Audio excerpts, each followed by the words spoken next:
What's up everybody? Today we're going to be talking about the tune Sunlit, which was a collab with my buddy Gmills, and it was out on the Chillhop Essentials spring of 2019. So let's break down the three elements of this tune that make it what it is. Number one, believe it or not, it's the illusion of variety. 90% of the tune is only two chords. It's really just B and F sharp. We'll get to that more in a second. Number two is that I use my Gibson 335 and I use 11 gauge strings, so it has a really fat tone. And then number three is the picks that I use. I use Dunlop 208s, which means they're a little bit over 2 millimeters in thickness. They have a really fat tone and they have no points on them. So no matter what angle that I hold it in, they have a rounded edge and it gives me a really fat tone. So our first riff sounds like this. And then our second one. Let's look at each one of those. So our first one, we have what's called a double stop, 2 notes at once. Fourth string, remember we count up from the bottom, so our bottom string is 1 and our top string is 6. So, 4th string 11th fret, 3rd string 10th fret, play them together, and then on your 3rd string, hammer on to 11. Also, there's going to be a download for the tab in the description, so you can follow along at home with my fancy writing on my quill. Alright, so we got this double stop with a hammer on, then we go to the 2nd string, and it's 9, 11, 9, and then back to 11 on our 3rd string. So together our lead in is,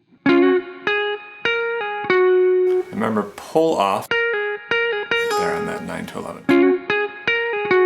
Now we have our landing chord, which is a B major 9. So it's 9, 11, 11, 9.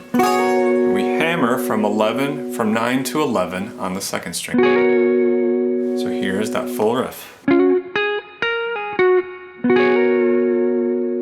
Cool, I do some variations on it, but that's the meat and potatoes. Now the second part, that's our phrase. We got a double stop on 4 and 6 of our 4th and 3rd string. Play those together, it's a little bit of a palm mute. Now we got a 4th fret on our 2nd string, and then you hit the 4th fret again and hammer on 6. So it sounds like this. Then we got, I'm barring on 4, so I got 4 on the bottom string, so it sounds like this. Now, same idea, we hammer into this shape. So we're hammering from 4 to 6 on the 2nd. So the two main phrases of this tune are land into a B major 9 chord, and then so you might notice also on that pickup this time I did 6-6 instead of 6-4. It works either way and I go back and forth. Or alright, variations on the first part. Basically we're just going up to 14 at the end of that phrase. Alright, so let's look at the wah-wah section. It's working around an E flat minor shape. Because the song is in F sharp major, and E flat minor is the relative minor, so we can do E flat minor blues licks in this. So what we got is 6 on our 6th string, 4 on our 5th string, 6 on our 5th string. So then we go to our 4th string and we go 3, 4, 3. So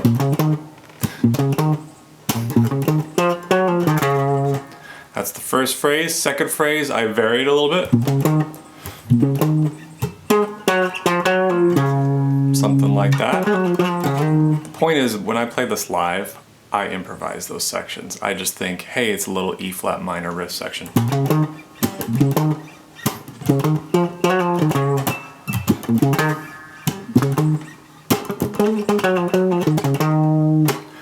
Cool. Now we got the big octave riff. This riff, this concept is all over music. Sounds a lot like I'm Your Special Lady from D'Angelo. It also sounds a lot like a bunch of Wes Montgomery riffs, so especially those octaves. So we got octaves on E flat.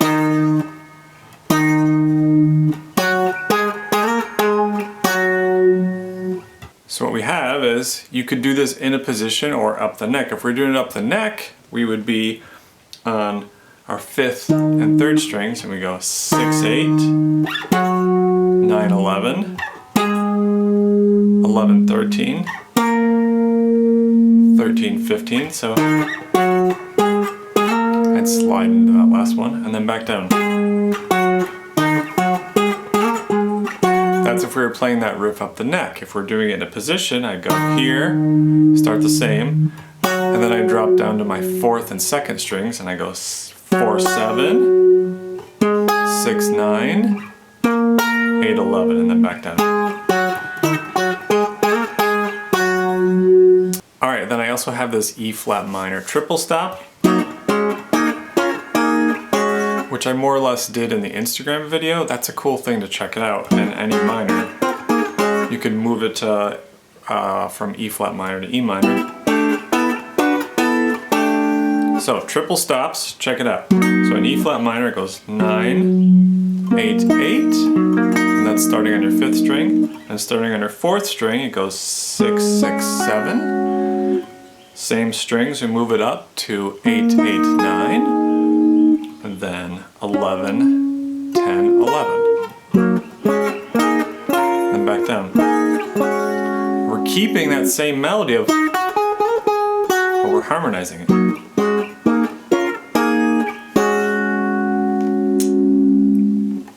Alright, let's look at the bridge. That's all we really got left. And we change it here, and it goes from F sharp major 7 to D flat major 7. Okay? So the riff goes, and then,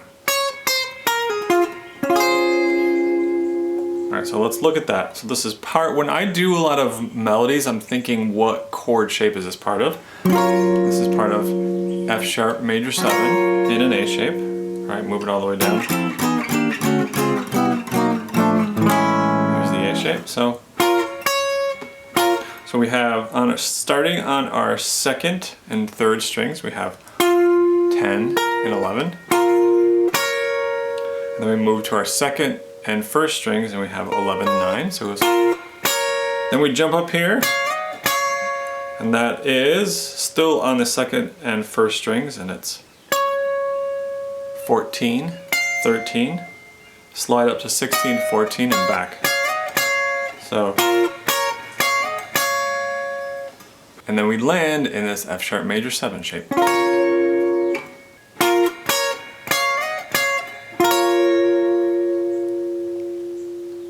Now here's the melody into the D flat. So we're still in this F sharp shape.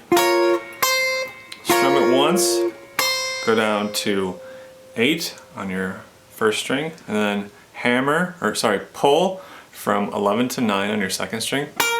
Then we go to 10 on your 3rd string. So, and then we land on this magical shape, which is a D flat major 7. Alright. So there you have it. Most of the time it's B major 7 to F sharp major 7. And we got some E flat minor licks because that's the relative minor. And then we have the bridge, which changes from F sharp major 7 to D flat major 7. So check out me doing the playthrough, and you can download the tab and the backing track. Thanks for watching.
Thanks for watching my dad's videos. His name's Dirk and he makes music as Cloudchord, like his hat.